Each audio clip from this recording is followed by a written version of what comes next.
আমরা আশা করছি Chinese investment অনেক ম্যাসিভলি বাংলাদেশে আসবে। উনি বলেছেন যে প্রফেসর ইউনূসকে এবং তার গভর্নমেন্টকে তারা ফুল সাপোর্ট দিচ্ছেন। এটা আমি বলবো যে এটা একটা গ্রান্ড সাকসেস ছিল। মোস্ট ইম্পর্টেন্ট মিটিং ছিল প্রেসিডেন্ট শি জিনপিংয়ের সাথে আমাদের চিফ অ্যাডভাইজার প্রফেসর ইউনূসের বাইলেটারাল মিটিং, এবং এটা আমি বলবো যে এটা একটা গ্রান্ড সাকসেস ছিল। ওনার যেভাবে উনি প্রেসিডেন্ট শি জিনপিং স্যারকে মিটিংয়ে নিলেন এবং এই যে পুরো মিটিংটার মধ্যে যে হৃদ্যতা ছিল সেটা সবাইকেই মানে ইট টাচড এভরিওয়ান। এতে বোঝা যায় যে তাকে প্রফেসর ইউনূসকে কতটা উঁচু স্তরের লিডার হিসাবে ওনারা দেখছেন এবং কতটা তার সাথে মানে বাংলাদেশের সাথে তারা কতটা ভালো সম্পর্ক করতে চান। তো প্রফেসর ইউনূস তার বক্তব্যে চায়নার সাথে বাংলাদেশের যে হিস্টোরিক্যাল যে কানেকশন সেগুলো বলেছেন। এবছর যে আমাদের সাথে চায়নার যে ডিপ্লোম্যাটিক রিলেশনশিপের 50 বছর পূর্তি উপলক্ষে সেটা বলেছেন, এবং চায়নার সাথে আমাদের যে সমস্ত ইস্যুগুলো আছে যেগুলো বিষয়ে আমরা চায়নার সত্যিকার অর্থে সাপোর্ট চাচ্ছি সেই বিষয়গুলো উনি বলেছেন। এবং সবচেয়ে ইম্পর্টেন্ট যে জিনিস যে প্রত্যেকটা বিষয়েই চাইনিজ প্রেসিডেন্ট পজিটিভ কনসিডারেশনের কথা বলেছেন। উনি বলেছেন যে প্রফেসর ইউনূসকে এবং তার গভর্নমেন্টকে তারা ফুল সাপোর্ট দিচ্ছেন। এবং আরেকটা কথা যেটা এই পুরো ভিজিটের একটা অন্যতম দিক ছিল যে চাইনিজ ইনভেস্টরদেরকে বাংলাদেশে ইনভাইট করা।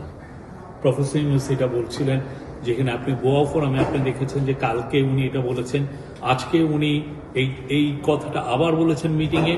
এবং সেক্ষেত্রে প্রেসিডেন্ট শি জিনপিং বলেছেন যে ওনারা এনকারেজ করবেন চাইনিজ ইনভেস্টররা যাতে বাংলাদেশে ইনভেস্ট করে। তিস্তার এই যে ওয়াটার রিসোর্স ম্যানেজমেন্টের ব্যাপার কোঅপারেশনের কথা এসছে, সেখানে তিস্তার বিষয়টাও এসছে, তিস্তার এই প্রকল্পের সাহায্যের কথাটাও এসছে।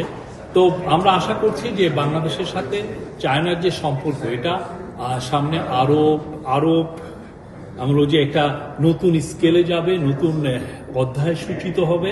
এবং আমরা মনে করি চাইনিজ ইনভেস্টররা যদি বাংলাদেশে বড় অর্থে প্রচুর ইনভেস্ট করেন, যেমন বাংলাদেশ কিন্তু মানে 2016 সালের থেকে আমরা বলে আসছিলাম যে চাইনিজদের জন্য একটা প্রাইভেট ওদের জন্য একটা চাইনিজ ইকোনমিক জোন করা হবে, কিন্তু এটা কাজ কিন্তু এগোয় নেই।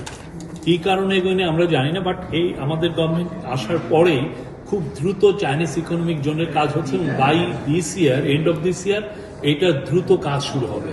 এবং সেইটার আলোকে প্রচুর ইনভেস্টররা তাদের ইনভেস্টমেন্ট শো করেছেন, কিন্তু অবভিয়াসলি চায়নার ইনভেস্টররা তাদের গভর্নমেন্টের দিকে তাকিয়ে থাকে। এগিয়ে চলুন জোরসে, আমার হচ্ছে লুঙ্গি, রপ্তানিতে শীর্ষে বিশ্বমানের লুঙ্গি। তাদের গভর্নমেন্ট কি বলে, তো চাইনিজ যেহেতু এখন প্রেসিডেন্ট শি জিনপিং যেহেতু বলেন যে তারা এনকারেজ করবেন, উনি শব্দটা বলেছেন এনকারেজ করবেন যে চাইনিজ ইনভেস্টররা যাতে বাংলাদেশে ইনভেস্ট করে। আমরা আশা করছি চাইনিজ ইনভেস্টমেন্ট অনেক ম্যাসিভলি বাংলাদেশে আসবে। আর এটার সাথে কিন্তু জড়িত আমাদের জব গ্রোথ, আমাদের বাংলাদেশে জব তৈরি করাটা একটা বিগ ইস্যু হয়ে দাঁড়িয়েছে। এবং প্রফেসর ইউনূস চাচ্ছেন যে খুব দ্রুত প্রচুর জব তৈরি করতে। চাইনিজ ইনভেস্টররা যদি বাংলাদেশে আসে, চাইনিজ স্পেশাল ইকোনমিক জোনে যদি তারা ইনভেস্ট করে, এবং অন্যান্য ওরা মংলার ওইখানেও একটা ইপিজেড এর এক্সপোর্ট প্রসেসিং জোনের ওইখানে ইনভেস্টমেন্ট করতে চাচ্ছে।